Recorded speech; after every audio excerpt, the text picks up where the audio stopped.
Bonjour, je me présente Sophia, votre coach de vie, coach business et formatrice en développement personnel. Alors, j'espère que vous avez passé une très bonne semaine. À la demande de plusieurs personnes, j'aborderai avec vous aujourd'hui le sujet de la prise de décision.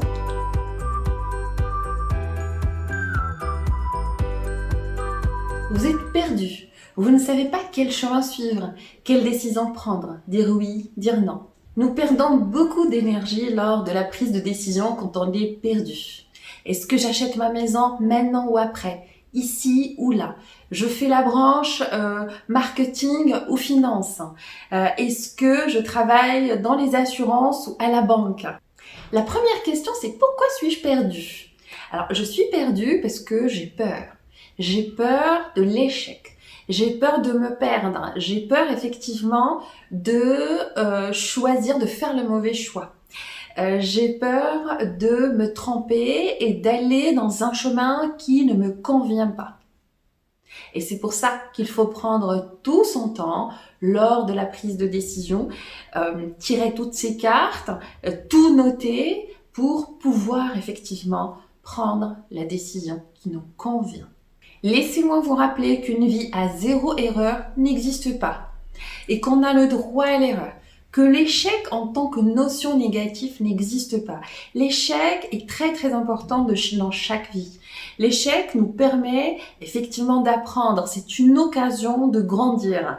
C'est lui qui nous permet d'apprendre rapidement, certes avec difficulté, mais très rapidement, très efficacement. Les personnes qui ont un sixième sens, utilisez ce sixième sens et utilisez-le dans la prise de décision. Parce que le sixième sens, c'est tout simplement une analyse très pointue, très détaillée, faite par notre cerveau à notre insu, en utilisant plusieurs données et plusieurs plans, et qui est remontée par notre cerveau comme sentiment, comme impression. Alors utilisez-la quand même dans votre prise de décision si vous avez un sixième sens. Maintenant, si vous désirez quand même rationaliser votre choix, parce que c'est très rassurant pour notre cerveau de prendre une décision avec des données factuelles et d'être pragmatique. Et là, effectivement, nous allons ensemble voir un exercice très simple et très efficace pour la prise de décision. Maintenant, vous désirez quand même rationaliser cette prise de décision, ce qui peut être très rassurant pour notre cerveau qui a besoin de données factuelles et de pragmatisme dans la prise de décision.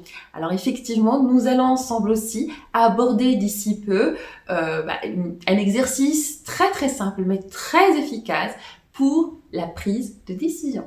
D'abord, posez la question autour de vous, à vos amis, à vos connaissances, à votre famille, aux gens qui travaillent avec vous. Vous n'avez pas besoin de raconter votre vie si vous ne voulez pas qu'on rentre avec vous dans le détail, dans la prise de décision. Posez la question de manière générale et générique. Et là, effectivement, au lieu de dire « est-ce que tel est un bon parti pour moi ?», posez la question générale. Comment peut-on savoir ou connaître qu'une personne est la bonne personne avec laquelle je veux fonder un foyer? Alors, quand vous posez la question, c'est pas pour suivre ce que les gens vont vous dire, pas du tout. Ça vous donnera d'abord plusieurs idées, d'accord? Ce qui fait au lieu de un choix, deux choix, trois choix, plusieurs choix. Et ça vous permettra aussi d'avoir des données, des conseils. Ça vous permettra aussi de savoir ce que vous ne voulez pas pour être un peu plus sur le chemin qui vous mènera vers la bonne décision qui vous ressemble, qui ressemble à vos valeurs, qui ressemble à ce que vous voulez pour votre avenir. Parfois, nous nous mettons dans le dilemme nous-mêmes en se posant une question tout simplement, par exemple, alternative. Est-ce que je prends noir ou blanc? Alors que moi, au fond de moi-même, je veux vert. Et effectivement, ce qu'il faut faire pour se faciliter la vie, c'est de se poser des questions ouvertes ou fermées. Quelle est ma couleur préférée? Ou quels sont les choix de couleurs qui me sont proposés? Et comme promis, pour prendre une décision pragmatique, suivant le modèle de cet exercice simple mais efficace. C'est un exercice pour peser le pour et le contre, les points forts et les inconvénients de chaque décision. Alors d'abord, prenez un papier. Alors, et mettez 2 colonnes. Alors, les points forts et les points contraignants. Et après, il faut creuser, détailler, imager, faire des recherches jusqu'à ce que vous soyez satisfait du contenu. Et ça veut dire, vous avez mis toutes les données dans les points forts par rapport à cette décision que vous voulez prendre ou pas, ou là où vous êtes perdu, et les points contraignants par rapport à cette même décision. Il faut que ça soit complet. Attendez jusqu'au lendemain. Relisez-vous. S'il y a des choses à compléter, complétez-la. Ensuite, mettez les poids pour chaque affirmation sur les 2 colonnes. Ça veut dire quoi? Ça veut dire que j'ai des affirmations, je vais voir quelle est l'importance de chaque affirmation. Je vais prendre toutes les affirmations sur les 2 colonnes et je vais mettre les poids. Alors, les affirmations qui sont très importantes pour moi, je mets le poids 3. Moins importantes, moyennement importantes, je mets le poids 2. Et banal, je mets tout simplement le poids 1. Je vous donne un exemple très très simple. Je décide de faire marketing et là effectivement, je prends la première affirmation qui est le marketing est une passion pour moi. Ça veut dire que le poids est important. Je mets tout simplement le poids 3. Le marketing ou cette branche va être faite aussi par ma meilleure amie.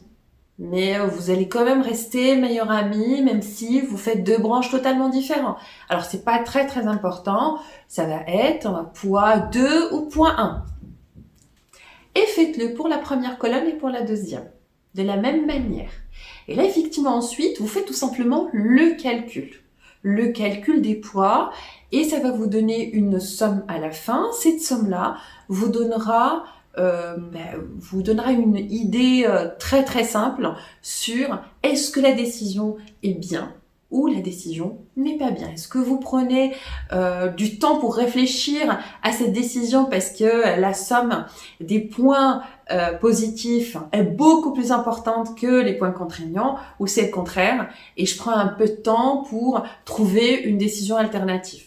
Là, si j'ai une seule idée sur une seule décision, voilà, à prendre. Si par exemple je tergiverse entre je veux faire marketing, je veux faire finance, je vais faire 2 tableaux avec 2 colonnes chacun à part, et je vais voir quel est le poids du positif de chacun et le poids du négatif de chacun.